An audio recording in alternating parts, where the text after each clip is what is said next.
Hello, welcome to our Uprising podcast. We welcome you here to our first episode, and we thank you for being here, and we love you guys. We're here with Abby and Luis de la Cruz. Hello, guys. Hello. How are you guys doing? Very good. Good. Thank Are you guys you. excited? Our Yes. first youth podcast. It's I exciting. know. Woo. Just a little. Just a little. Why? Why just a little? Explain your feelings, sir. Everything that you start is always... No, I'm just kidding. I'm not. What? Go ahead. Okay, I have a little quick question just to segue ourselves into this thing to make you guys just a tad more comfortable. Are you guys a morning or a night person? Personally, myself, I am a night person. I don't like mornings. If I don't have coffee, I am not a functioning person. What about you? You go first. I don't think. I mean, I can't wake up super early. Unless it's for work, then Unless it's I for guess work? you have no option. Can you pull an all-nighter with no problem? No, I can't. No, you can't? What's the time you would have to go to sleep? Like, I'm already starting. Maybe the latest I could stay up is probably 3, but I'm pushing it. 3? Yeah. Wow. What a woman. I've done it now because of quarantine. But like, if I work or like not being in quarantine, Is it I because can't go. of Kai? I can't go to 3. Is it because of Kai? No. For those of you who don't know, Kai is their son, and they raise him. Yeah, Kai goes to Lovely. sleep right now, like around 1. Oh, perfect. That's even better. Not like most kids. Most kids No. like, wake up No. to like. But it's because of his, like, the routine has always been like that. Really? You know, not the routine, but it just has always happened like that. That he has always wanted to fall asleep late. You know, Yeah. it wasn't like we trained him or anything. Like, for example, me, like, I could go to sleep at 4 o'clock in the morning and I could wake up at 6, like if I slept all night. Mm-hmm. Like I could do it. I've had all-nighters where I do all-nighters and I go to work, cut hair at the barbershop, like nothing. But that night, that following night, I will crash like super early. And so I could, when you asked like, are you a morning person? Like I don't like waking up early. Okay. Okay. But if I'm up and I'm just like, I'm already like, sometimes she tells me like, how can you say a joke and it's like 7 o'clock in the morning? How are you laughing already and saying all these things? Like, that's just the way I am. And my family's like that too. Like we just do that. But I prefer to wake up like if I had a perfect time to wake up, it would be like 9, 10 o'clock.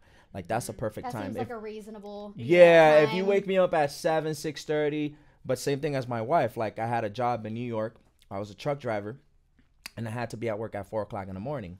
Ooh, So no, I no, knew thank you. that I had to go to sleep early, and I knew that I had to, wake up early and do everything that I had to do. So if I have a responsibility, Mm-hmm. then yeah, I wake up early. But if I don't have any responsibility, is like no, let me sleep as It's much like as I catch can. me pressing that snooze button. Yeah, Till like yeah. 10:30 in the Yeah, morning. yeah. So No, I yeah, guess I totally am get a that. morning person, a night person at the same time. Yes. It's the same thing. Cool. You said at one point that you are a barber. Yeah. How have you been doing that? How's that going? Well, like right now. Like right now in this time of s- quarantine. Amazing. Wait, hold on a second. Who's watching this? Don't want to get in trouble. We're not gonna give the address of, Well, so I put my mask on. I put my gloves on. And just a couple of people. Mm-hmm. Not many like that. It's dangerous. You don't want to do something and get your family Mm-hmm. sick or anything like that. Yeah. So my mom, she threw a fit when I told her that I was going to. So yeah, it's but we'll see what happens. Okay. Yeah. Cross fingers. Yeah, I'll be praying yeah, for we'll that. see. Business to go up. Yeah. How about you? How's Avon going? If most of you who don't know, Avon is a store, an online store thing that Sister Abby here is a sales rep. So how's that going for you? Good. I just started maybe, I want to say a month or 2 ago. My first 2 campaigns were like, yes. Business is booming. Yes. It's booming And for you. this campaign that was about to end today, I was like, man, nobody has bought anything. Oh, I saw on Instagram. But then today, But somebody today- bought something. Really? But No, today. she's like, Yes, but today. yes. I was like, okay, good. But I feel like it was partially my fault Yeah. I wasn't advertising the way I was when I first started on my Instagram, and I you can say I kind of got like a little discouraged. I was like, man, but I'm back on it. Back on the track, because I saw on Instagram on your story that you have a calendar. Yes. Things. So Avon, it's pretty cool. Avon actually has a lot on their website for reps. So the only bad thing is that they're not connected with Instagram yet. So since I do have my Facebook business account, I'm able to set up like when and what time I want those posts to go up. Cool. So that has helped a lot, because then I'm always like, okay, stressing myself out. So that kind of alleviates like the pressure of having to put up stuff all the time. But the problem with that is this. Oh no. I'm the delivery guy. Oh no. Okay. The problem with Avon is I'm the delivery guy. Okay. You're the unpaid The problem with delivery Avon guy. is that I'm the delivery guy. Okay. I had to drive for this raffle that she did on it for Mother's Day, and I had to drive close to an hour and 15 minutes to What's drop the name of off this person some. that won? Jasmine Alvarez. She Yeah. was one Shout of out to my Jasmine Alvarez. Jasmine Alvarez. Congratulations. Shout one out. of my She got, ex co-workers. Hallelujah. Yeah, and so, but it's pretty cool. And then the problem also is That you're the delivery guy. that, and then I'm also like, so I bought her a desk. It's not an actual desk. It's like this little, like, what is it? It's like like a storage thing. You know how the ones that you can put those like bins in inside of it, like that. Like, because we don't have the space to put an actual desk there. We were looking for something fancy and bougie and whatever, but still trying to save money and whatnot. And then that word, out of bougie. nowhere, she comes and tells me, so the days that you're off, I'm gonna need 2 hours, okay? And I'm which just is Monday, like, Tuesday, Wednesday. yeah, Monday, Tuesday, She's like, I'm gonna Wednesday. need 2 hours. I'm like, what is she talking about? Your days off 2 hours. She's like, yeah, I'm gonna need you to take Kai. And I was like, okay, cool, no problem. I mean, I don't mind spending time with my son. But yeah, it's cool. I like it. That's that's the reason why I bought her the desk. Because she's all excited, and it's something that she loves to do. Ah, she stepped up professional. Yeah. But that's not all I do. I also, I work at the schools. I mean, the church's preschool. So Cool. Yeah. I like the church's preschool. Good for children. yeah, Children. From the ages of how old? 2 to 5. 2 to 5 years old. 2 to 5 years old. Those are cute children. So we're gonna kind of segue ourselves into the youth ministry. You guys are our youth pastors. Yes. So there's basically, I want you to basically explain like why you chose the youth ministry and what basically pulled you into it of being in this position of being youth pastors. What inspired you to be in this? You want to go first? Well, first of all, I guess she does. I would want to say we didn't say, oh, we want to be youth pastors. Right. You know, Or what called you to be it? Like what? Well, not what called you. Well, how did it happen? Yes, there we go. Okay, that's okay. that's the question. Okay, Yeah. so obviously we have a year and something months at IPC, but the church where we come from, prior to IPC, we were youth leaders there, And I was a youth leader in New York City as well before that. But we started off as a couple at our other church. Gotcha. So, what was the question again? What pulled us? Well, she's asking like what pulled us to being a youth leader, and I guess I don't know. It goes back to what I said on Wednesday night, that it's like if God sees something in your heart, He's gonna find a way to use you in what's in your heart. Yeah. And so someone always had their attention on me, even when I left church. Someone always was like, I remember the pastor's son from New York City. His name is Samuel Gonzalez. Ooh, fancy. Yeah, and I remember that when I left church for like a year and a half, more or less, and he would always ask me this question when he would go get a haircut. He will always ask me like, when are you gonna come back? Yeah. He will always ask me. Doesn't matter like how it was. Not only that, just other men of God and other people that were around.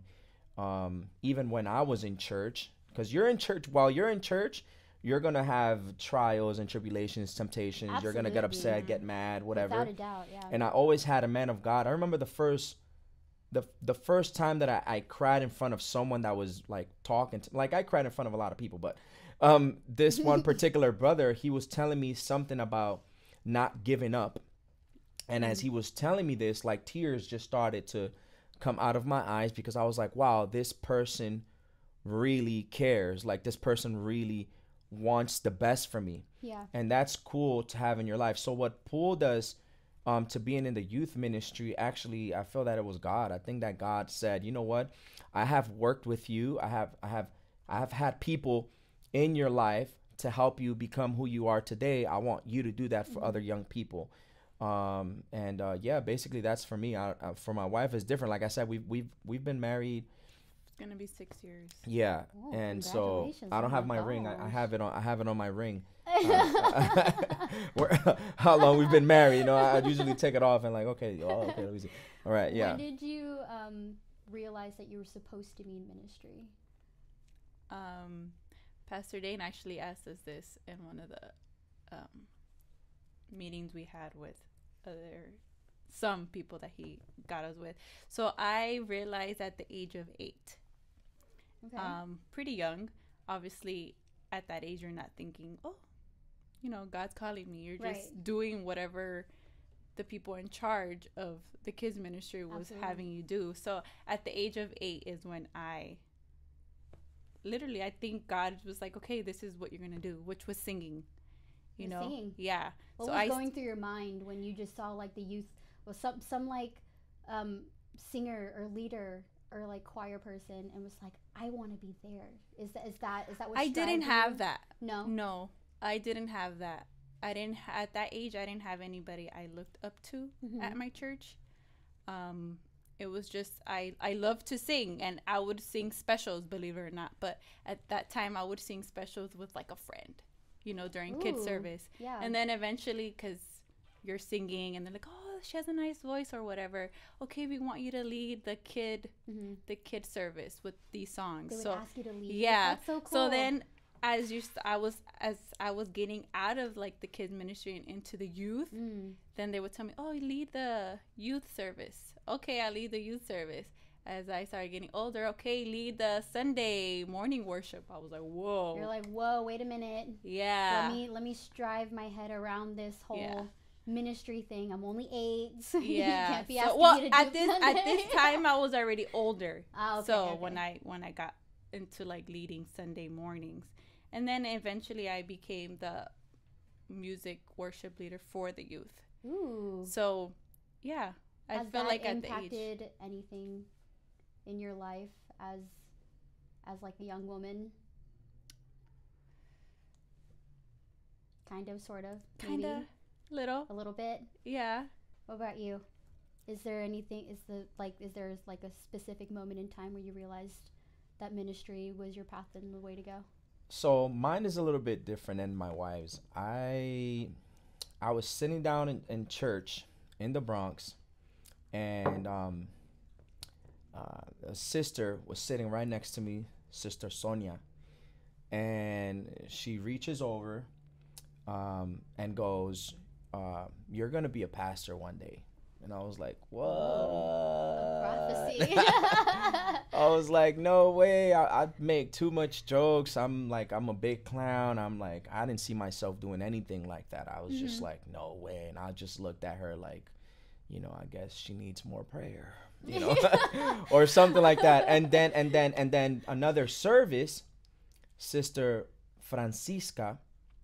These are really fancy names, by Yes, the way. Francisca Moreta. Hispanic church. I love it. It's And great. yeah, and she's sitting next to me, which I love these two ladies. And she sits next to me and tells me the same thing. She was like, you're going to be a pastor. And I was like, man, both these sisters need prayer. Like, what's going on? I just like, as a young person, I was new at the church. I didn't know nothing about it. And then, so years passed, years passed.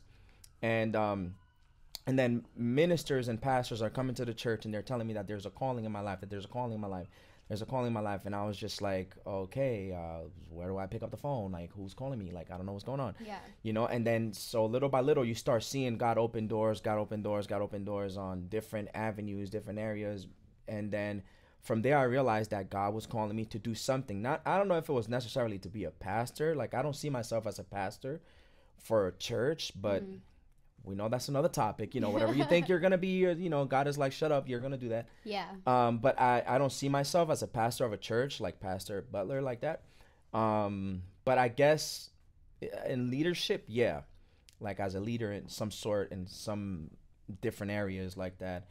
And what I first started doing in church was actually playing the drums. That was the first thing I would do in church. I was the drummer of the church I went to. Do you hear that, Sister That's May? We have a new drummer. I heard. Shout out to me. Me? No, no. No. No, she tried to recruit She me. actually knows, and Lewis was like, no. I'm just like, nope, you're not going to be mad at me during service because I messed up going into the chorus. So you know what that means? If like the youth musicians don't have a drummer, they're going to call me up. We're going to call you up. As long as there's a beat that is like, I'll do that. Okay. Old school. You said at one point when you were talking that there was a person in your life that was very passionate for you and that they were in your life basically like even when you weren't in church. And has that basically strived like kind of ministered with you and kept going with other youth people? Like as a youth pastor now, do you use that still today? So there's so many different people that were there for me. I'm not gonna say that my mom wasn't there for me. I'm not gonna say that both my sisters weren't there for me. You know, my dad, you know, uncles, different people. There were so many different people, but you know, my pastor from New York City. Shout out to Pastor Manuel Gonzalez. Manuel Gonzalez. Yeah. And I like how that you said that. Okay. Yes. Yeah. And so you know, he's like one of the key persons to me not giving up in church. He's like the key person. Like I lived in his house. I lived in the same room with his kids. Like, you know, this man, if I cry in this, you know, just make sure you edit it. Okay. You know, like, but he was, like the person that would like tell me like, no, you're going to do it. Why are you being a quitter? No, you're going to do it. Wow. Like if you don't show up, you're out of it. So it was like boot camp. It was like boot camp church. It's like, you know, and then he had toughen me up. And so I guess God knew that I needed that in my life. That I needed a man to be tough with me and not be like, you know, and you know, it's funny, we're talking about sneezing before this, huh? Right? Yeah, we were, right? It was like, what happens? It's like, what happens when you sneeze, right? And you gotta sneeze. Do your eyes get watery? Okay, let's check. Are your eyes watery? No. Yeah, no. And so he was definitely the key. He was such a key person in my life when it came to making decisions and stuff like that, that when I was about to join the army, or no, I think it was the Marines or the army, one of the two. If it's not the same thing or something. So my dad and my mom was trying to convince me to not join. And so my mom and my dad were like, no, let's call Pastor Manny. We know Pastor Manny could be like, no, Louis, you're not doing this. So I'm in the office. I need my dad to sign the papers. Sure enough, they had it all set up. They called Pastor Manny, and Pastor Manny's like, you're not going. You know, like, I'm not saying that no one can go to the army or that it's bad to go to the army, but at that time, they just didn't think it was like, you know, what was for you? That it was for me at that particular time. Yeah. And so, yeah, I think I carry that with me. I carry a lot of his lessons. I carry a lot of the lessons of a lot of different people in my life that I quote him a lot. I quote him. I mean, a lot of the times when I'm preaching, a lot of the times when I'm ministering to someone, I use his wisdom, you know, of so many years that he had, over my life as my leader, you know. Yeah. So that's really awesome. Deep. Do you guys believe that everything that you learned as it like when you were a younger person till now, that it's affected what you do in ministry today, like in any type of ministry actually? Like let's say your barbershop, like you would minister to someone there. Has anything from when you were younger like ministered to anybody else now, like during barbershop or in Avon or through kids or do something? Well, I know you have a couple of stories, right? Has wait. anything like I have a lot of stories, but I don't know. I don't know if you want You mean like experiences and things I've gone through ministry, like yeah, if that it's it's helped actually me like helped you? to like help somebody else. Absolutely, yes. Yeah. Like what?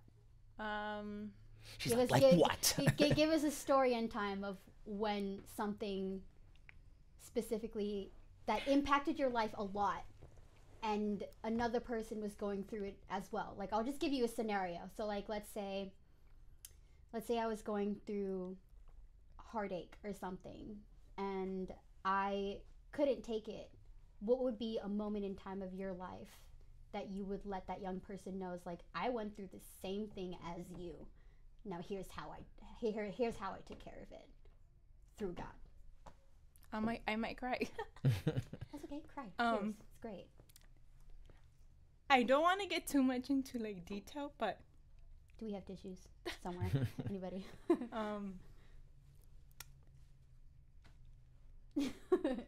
You can use your sleeve. Oh wait, let me compose myself because then it's just gonna be like. So I know I'm not the only young person who's gone through things at home. Mm-hmm. But the things I've gone through at home within my family, not being married or well, even that, but before being married and stuff, I feel like my story has been able to help a lot of young girls who maybe feel or have felt what I used to feel. Mm-hmm. And we're improvising right here. Toilet paper. I like that. My only at a young age, I wasn't very like, oh, I'm gonna pray, I wasn't like that. Mm-hmm. So surprisingly, not a lot of people are like that, actually. Yeah, my way of like literally giving it to God and like telling God help me was through singing. So that's beautiful. I feel like when I sing is when you give your all. Yeah, like I learned at a young age. Well, not a young age. I learned to like really realize, okay, what am I singing? Mm-hmm. And through that was the only way that I would feel better. It's your battlefield. Yeah. Yeah. I like that. If it was a song where it was just like boom, boom, like, there's certain songs even until now, like, man, I could just listen to it and I'll cry. Mm-hmm. Because it brings me back to whatever I was going through at that time, So. Don't. You're going to make me cry. I'm a crybaby, so I might cry throughout this whole thing. So I don't know if that answers your question. No, but that answers it beautifully. A lot, even now, things we've gone through, mm-hmm. being married and stuff we've used it. I've used it, Is there any advice that you would give to anybody that is about to go into the youth staff or anything a part of youth? What would you give them, like any advice, basically? Because as a youth staff now, I've never experienced it ever, so I'm barely learning right now of what staff even is like, besides like at work in God's kingdom. So what would be the advice you would give them? Anybody who's going into the youth ministry. Me? Oh, either one of you. Oh. I would say it doesn't matter, like your life story. Mm-hmm. Just come, and it's gonna help the youth. I feel like the more experience you have with like pain, hurt, humiliation, I feel like that's what helps, because the youth goes through that. Yeah, like for me also, it falls under like sometimes we want to, how do you say that? Sometimes we want to, okay, I'm gonna be part of that, but I have to be like how they are. Mm-hmm. Or how they're doing it. Like, no, like if you're a super like organized person, like bring that on. If you're like a super messy person, bring that on. If you're a procrastinator, bring that on. However you are, bring it to like any ministry, Mm-hmm. Obviously, positive things is you know. But what I mean by that is like all the ideas that you have, don't be shy to bring it up. Don't, as a youth staff, I mean, you're dealing with so many different personalities, you know, kids, ages 12 to 18, you know, they're going through like, man, they got to impress their parents. They got to impress their school. They got to impress church. They got to impress their friends. They got to impress themselves, you know. And so everything is a lot of pressure, you know. And I saw that from my wife too. Like I would tell her all the time. I was like, before we were husband and wife, I would tell her, I was like, man, I see that you have a calling to speak to young girls, you know, like I see it in you. And it's crazy. She has had dreams of her ministering to girls. Like it's been so powerful. And right now it's coming alive. And you know, God knows our heart. And that's what it boils down to. And God knows our heart. But don't force yourself. If you're in youth staff, if you're doing something for God and you feel like it's not for me, or it's a burden, or it's like it's something, just don't do it. Maybe it's not for you at that time of your life, or maybe it's just let it go. Don't feel bad. It's like, you know what, guys, I'm going to take some time, or I don't want to, because if not, then you're going to be doing something and you're not going to give it your all. Or you're going to be doing it out of like out of yeah. If you guys are watching the video, you just saw what face she just did, but she did like this demented face. Yeah. She's like the lip is on. Is there a moment in time during any youth whatever or in your life that was like super duper funny and memorable to you that you just like kept and just like say it as a joke now? I have a lot. I'm a clumsy person, not gonna lie to you. So okay, quick story. So quick. Yeah, so when we were at the youth retreat, you know, this is my first youth retreat. And no, not youth retreat. What was the one? Youth holiday youth HYC. And we're up there, and you know, we're like, yeah, you know, it's gonna be exciting, whatever. Let's go eat In-N-Out. We go eat In-N-Out. I'm happy. I'm like, okay, everything is going great. Everything's going great. I'm excited. Out of nowhere, Louis, one of the kids is vomiting. I'm like, what? What's going on? And I just start like I'm just like, no, you know. And so I father mode. Yeah, I was like, no. So I was like, I left the fries, I left the burgers, and I'm running to this youth, and I get over there. There's like vomit that looks like it looks like just potatoes and just garlic sauce and a whole bunch of things. And I was just like, wow, you know, I was so nervous, but that's what it was. It was just, the kid was fine. He just needed to take his medicines. And, but yeah, that's about it. Prayer for that kid. Yeah. Synergy Energy. Let's talk a little bit about that. We have Synergy Energy coming up very soon this month. Yes, we do. And we actually recently did one about a couple months ago. Mm-hmm. How did you guys even come up with that? Like, what is Synergy Energy? Well, I just feel that we're in a time where people need to work together. And I think I've said this about a million times. But there's this book. Yes, and I want to read that book, by the way. Yes, you have to. And I just never thought about it like that. It's like sometimes when you think of youth ministry, you think like, okay, youth ministry, youth pastor, youth staff, they're taking care of them. It's like, no, it's everybody. So if I can't get the parents to help me, if I can't get the executive pastors to help me, the pastor to help me, the drummer, the musicians, you know, the ushers, if I can get everyone to help me, we are going to fail in some areas. One of these young people 10 years from now, they're not going to be coming to church. They're going to hate church. They're going to talk bad about church. They're going to say, no, this and this and that.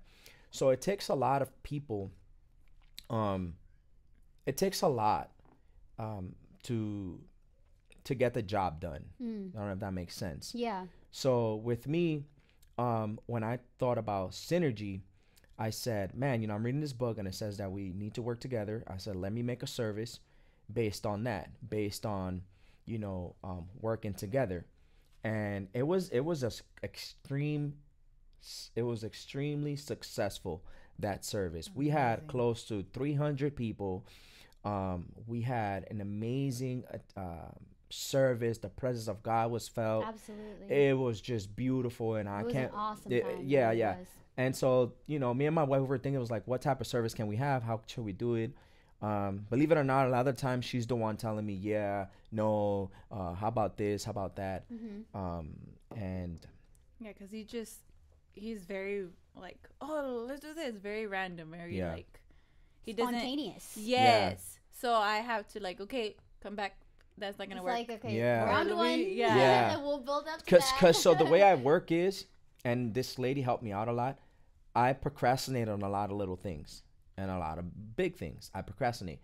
But when it's right about to happen, it's like I get some crazy ideas because I'm like, compressed with time, and it just gets my brain to work like, okay, let's do this, let's do that, let's do this, let's do that.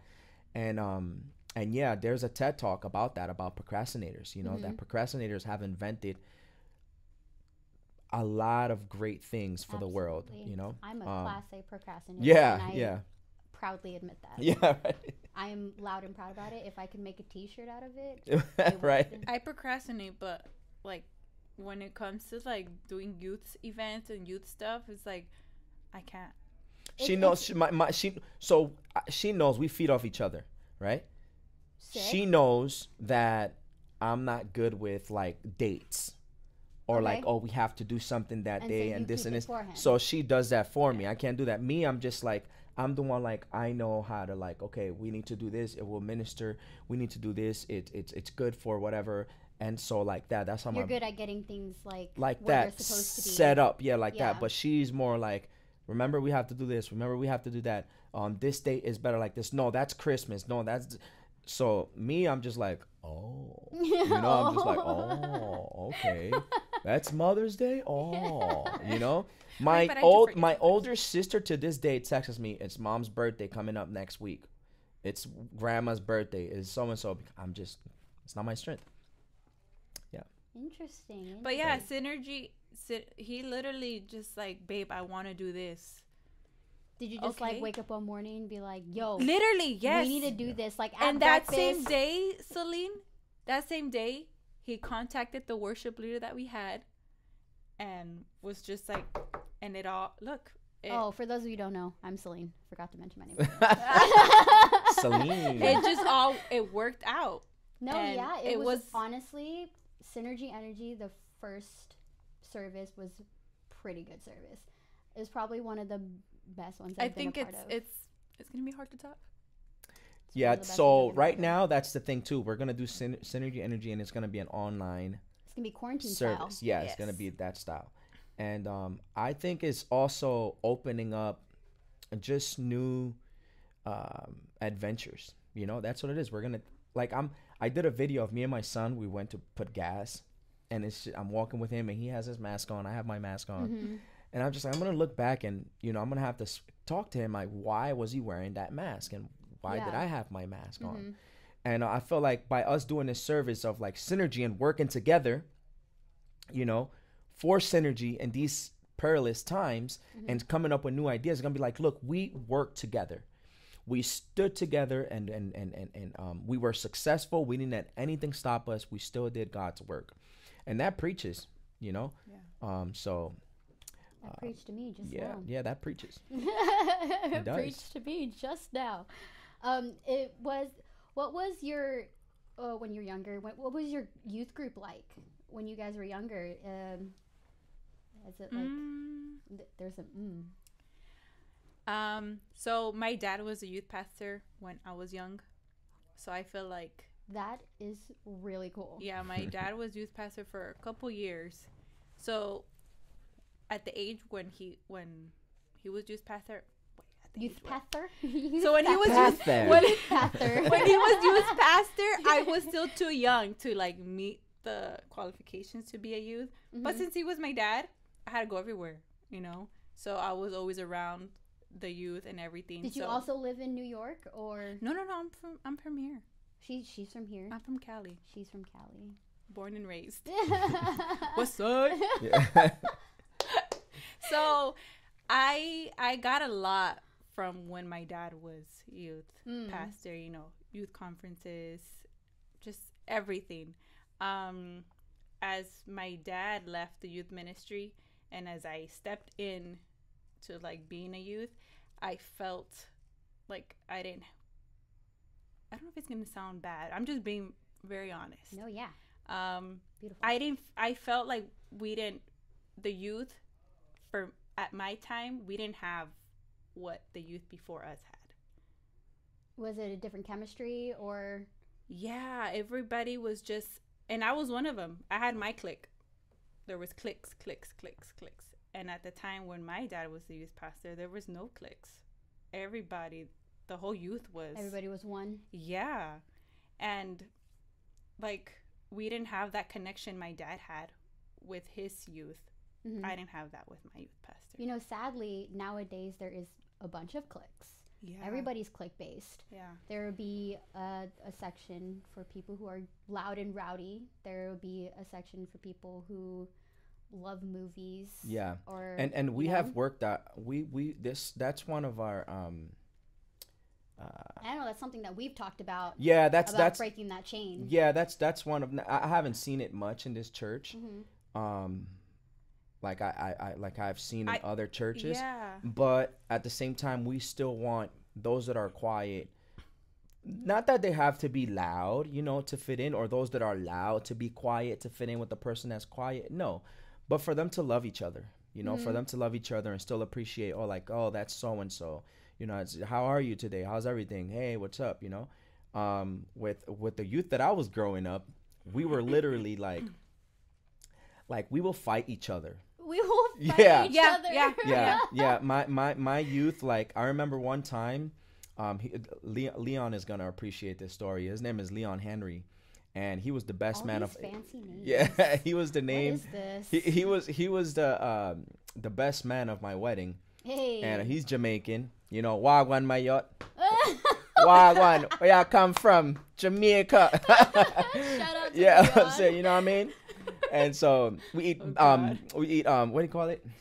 Beef patty and cocoa bread. Oh no. and so beef patty and cocoa bread. No cheese, man. No cheese. Okay. Is the cocoa bread wheat bread? So good. I don't know what is it, but it's so good. And the oxtails that his mom would make, to die for. I need to meet this Leon. Yes, you have to. And he needs to cook me. He lives in Florida now. Right, yeah. You need to fly him over Send here. him some cocoa bread. Send us some cocoa bread. Yeah, and so me, the route is all about. Yeah, it's so good. I promise you.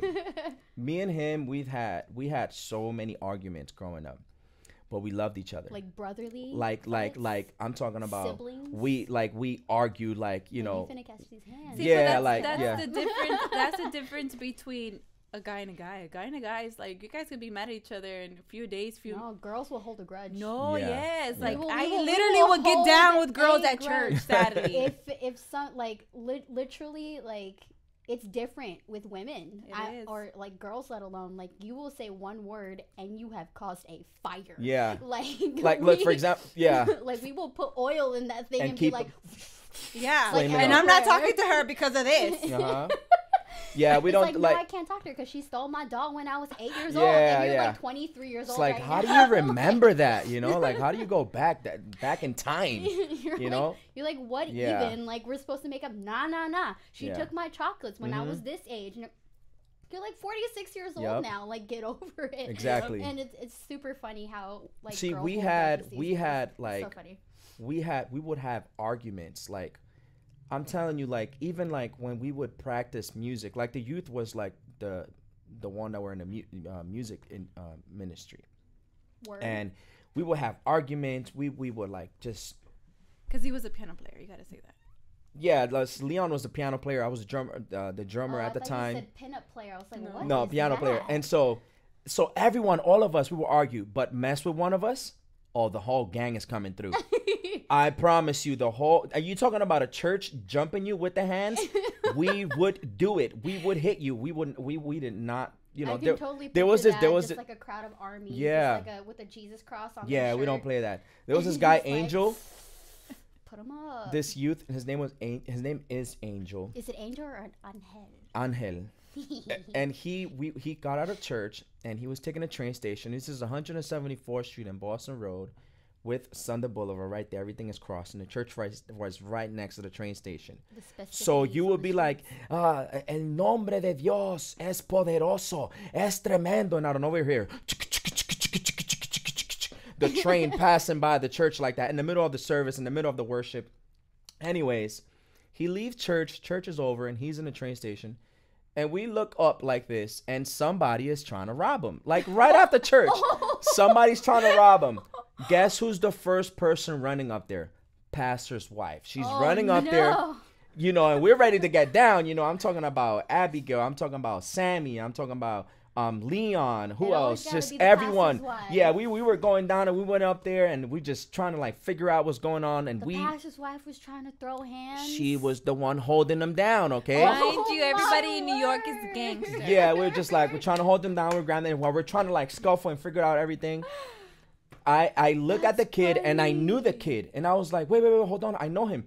I was like, bro, what are you doing, bro? Like, you know, like, why are you getting into this, you know, lifestyle? Like, you know, you're lucky that we're Christians. If this would have been somebody else, Lucky you that know, we're Christians. yeah, we were about to beat you up as Christians and give you like, you know, a holy beat down.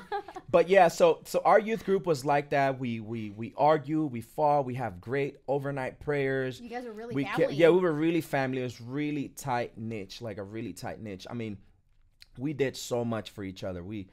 That is definitely something that I will never change about my upbringings in the church. Mm-hmm. That it was literally, we argue and like get over it. And our pastor was like that. Our pastor would sit us down in a room and be like, you guys are going to handle this right here, right now.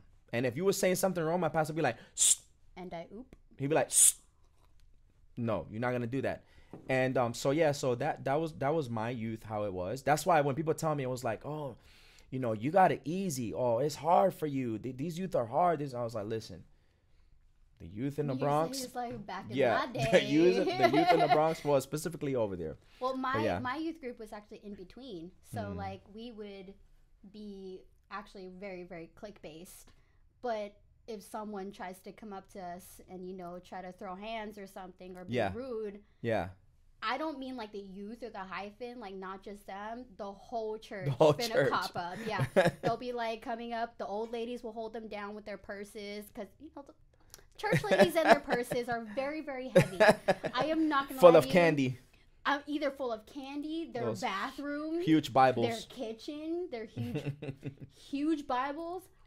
I am guilty of one of those. I have like my whole entire bathroom inside my purse. I am not going to lie to you. You got to be ready for anything. No, yeah, you really do. If I have a hair emergency, I got it in my bag. Well, I don't do that no more because IPC's ladies' room has everything. That's true. Thank you, Sister May. Thank you, Sister May, for that. Yeah, we got hairspray. We got. I don't want to say deodorant because we don't got deodorant. No, actually we do. We got the spray one. We got a deodorant. Spray deodorant. The spray deodorant. I think the men's bathroom has. We got a comb. Mouthwash. Yeah, we got mouthwash. We got mouthwash just like hidden there though. Yeah. It's really weird. We got all the things, so I don't worry when I come to church. Oh no, I worry all the time. Everywhere I go, I was like, I gotta smell good, I gotta smell nice, I gotta look fine, and if I don't look fine, then I just look like a troll. Like a troll. So, anyways, moving on. A little bit back to Synergy Energy, trying to segue back there. Synergy Energy is coming up again this month. Yes. 29th. On the 29th. I wouldn't have known that date at all. I'm like, it's coming up someday. So for you guys that don't know, Synergy Energy is an awesome youth gathering that we have here at IPC that happens every 5th Friday, which every 5th Friday is kind of like rare on each month. So it happens, I think the next like one is in June. 4 or 5 times a year. Yeah. So it's coming this month on the 29th. If you would like to join us online, go ahead on Facebook or YouTube to join us on the 29th. You do not want to miss it. It's going to be fun. We're going to have I don't know if there's going to be games or snacks, but you can make games and snacks of your own and just like pause it or something. Yeah, because that's what we had, obviously. That's what we had in our last Synergy Energy, which was really fun. Shout out to Alette. Thank you for last time for ministering us to music. Alette Frias. It was really good. It was amazing. Yeah. Our person that's going to minister music to us this year or this month is Serena Ruiz. Ruiz or Ruiz? Ruiz. It's Ruiz. Apologize, Serena. She'll be ministering music to us, and our speaker will be our very own Pastor Lewis. Yes, our virtual preaching. Our virtual preaching, and manning the camera will be our own Michael Aris, who is actually behind the cameras right now. He's behind the cameras right now. He's always behind the cameras. Always behind the cameras. So, is there any questions that you have for me? For you? At all? Yeah.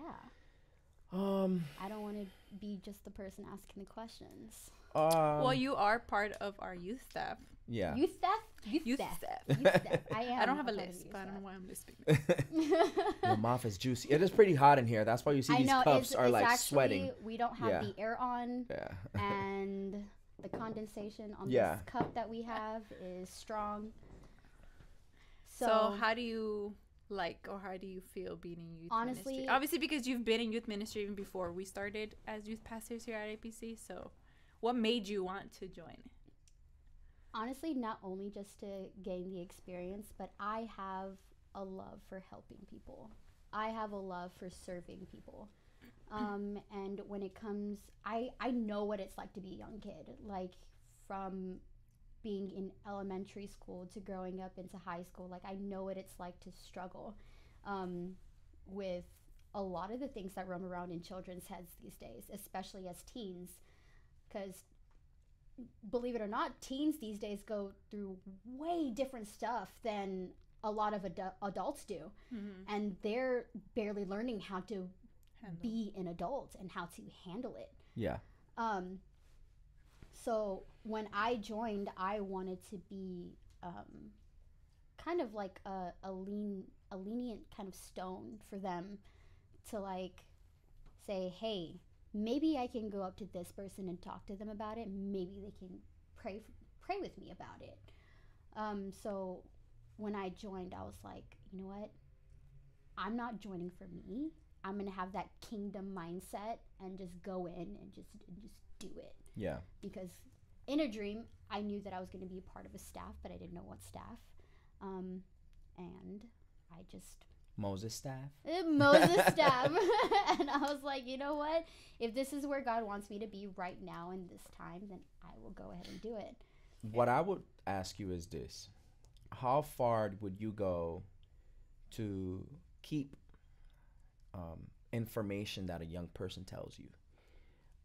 How far would you go? Like embarrassing information. How far would you go? I mean, like they tell you something that is like, you're just like, like I'm sweating. You know, like it's just like, yeah, how far would you go to be like, this has to die inside of me? And the reason why I ask you that is because as a young person, I shared some information with someone that I thought was going to help me. Mm-hmm. And what they did, they actually literally belittled me and put me in a situation where it was just very embarrassing.